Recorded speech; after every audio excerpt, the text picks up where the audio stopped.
I mean, you got food right here. We got a pond right here, right? Yeah. Why go anywhere else? Stick to your beliefs, kid. Don't change for anyone. Uncle Dan, you're coming too! We're going to Mozambique. No. Whoa, that did it. What the fuck? Illumination, who is writing your films? Disney? It is your host, Moon again, and welcome back to another video. In this video, we will be looking at Illumination's latest attempt to make every parent's life a living nightmare. Migration. Marketed as a holiday flick the whole family can bond over after, watching unbearable films such as Wonka. Oh god, the horror. Good storytelling? Advertising was up the wazoo when this film released. You've probably seen this movie in YouTube ads, airport ads, hell, it was even broadcasted on American national television during one of the most televised events yearly. But how did Migration's box office, while sizable considering Illumination's reputation, did it manage to make less than half of Wonka's box office? Or even come in the same realm as Illumination's previous mega hit, the Super Mario movie? Because I hate to break it to you, but this movie seemed like a bad idea to most. I kid you not, you could tell Illumination was concerned about potential sales for this movie. If you had the unfortunate privilege of watching this on release day like I did, instead of seeing ads or the movie you paid for, you would have seen Illumination's latest short, which is set in the Despicable Me universe, Mooned, before the actual movie began. And it wasn't just a preview because they showed the whole thing, including the credits. It's almost like Illumination is trying to make the initial reviewers feel like they got their money's worth, which is a major red flag. But other than that, this was one of the weakest attempts at a holiday film I have ever seen. And I've seen Home Alone 3. You make me sick, Illumination. But why, you may ask? And how does someone with the bird avatar as their YouTube mascot dislike this movie so much, even though I'm incentivized by the algorithm to rate this movie so highly? Well, it's time to take a look at Migration's plot to see how it really stacks up when you remove all the, if any, bells and whistles that Illumination tried to shove down your throat when they advertised the hell out of this movie. Alright, so the movie starts out with getting introduced to the most overprotective father duck who decides to project his anxiety onto his kids and how they should never leave the pond to avoid becoming IHOP's next flavor of the month. And while everyone is rightfully irritated, leave his ass already, Pam. What are you doing? Have you ever heard of the name Roberto? Everyone else in this family just seems to comply with his wishes without contest, until a new flock of birds migrate to the pond where one of the girl birds decide to rizz up Mac's son Dax enough to try and convince them to come with them to Jamaica. But of all the places the writers could have picked, why didn't they spice it up and pick like the Bermuda Triangle or something? Migration gone wrong. Mac awkwardly declines the offer. Pam loses her shit.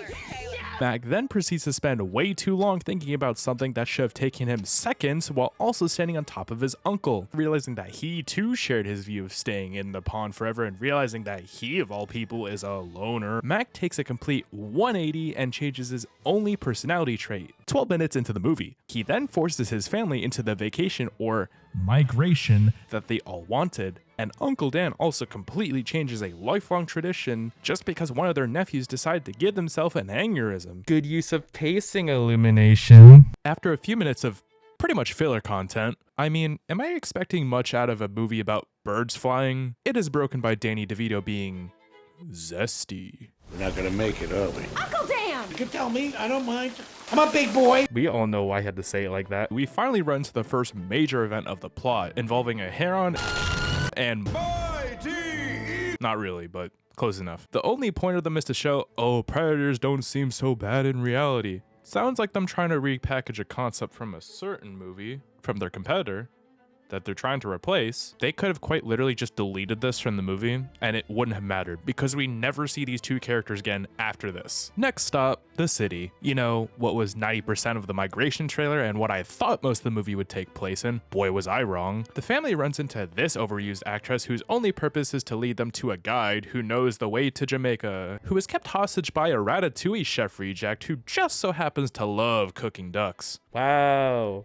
So suspenseful. Long story short, they steal the dude's key, dance for whatever fucking reason as they're being chased, then take 10 business days trying to open the Jamaican bird's cage. Max swallows the key because of Uncle Dan. The chef guy, who quite literally is not given a name in this film even though he's the main antagonist, or a voice actor, finally catches up to them and is pretty much blind.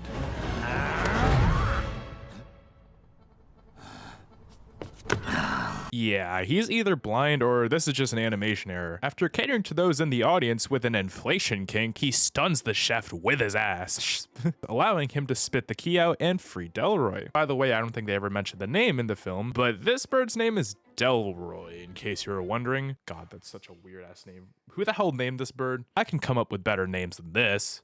Like Cass. Oh, shit. With Sisu, I mean Tarantula, I mean that fox from Kung Fu Panda, being useless to the plot now, the family takes off with Delroy to Jamaica. But because Gwen doesn't want to be like 99.9% of birds, make that make sense, they take a detour and run to the duck called Paradise. Seems too good to be true? It is. Since the chef dude just wants some pets to hug, Mac convinces everyone to make an escape, and they wind up in the middle of a residential area, which wouldn't cause any panic at all. Hey neighbor, did you see that massive flock of birds that just piled up on our courtyard for no reason? Oh yeah, that. Some guy's gonna come by in a helicopter in the dead of night and then blind us all to pick them up. Huh? Don't call anyone else about it though. It happens every other night.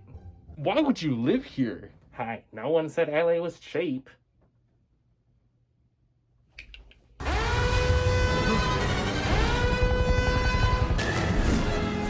Now recaptured by the football head of a chef, we see Pam and Max switch roles from the beginning of the movie, in the most cringe way possible, with Pam regretting her life choices on going on a dream vacation, while Mac basically assumes the role of leader in the situation. Totally not a predictable plot arc at all. In short, the chef is an idiot and puts them in the worst cage possible, the birds retaliate and beat the shit out of the chef, and they escape leaving him for dead pretty much. Now, doesn't this count as attempted murder?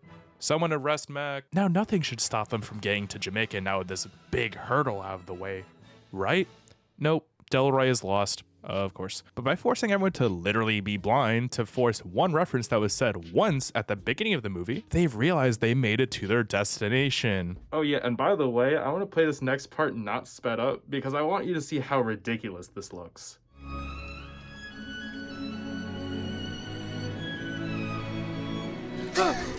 That's it! That's Jamaica! Oh, you think that's Jamaica? No, you made it to North Korea.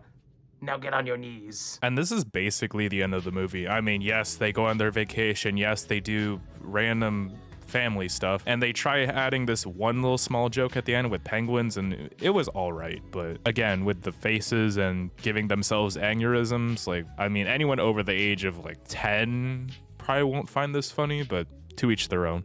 And now here's my thoughts. First of all, there's the whole idea of the movie. Why? Who would watch this? Why would you want to watch this? I get creating a new idea for animation is hard, but what was the end product here? Comedy? Family movie? Corporate greed? A budget Rio 2 with ducks?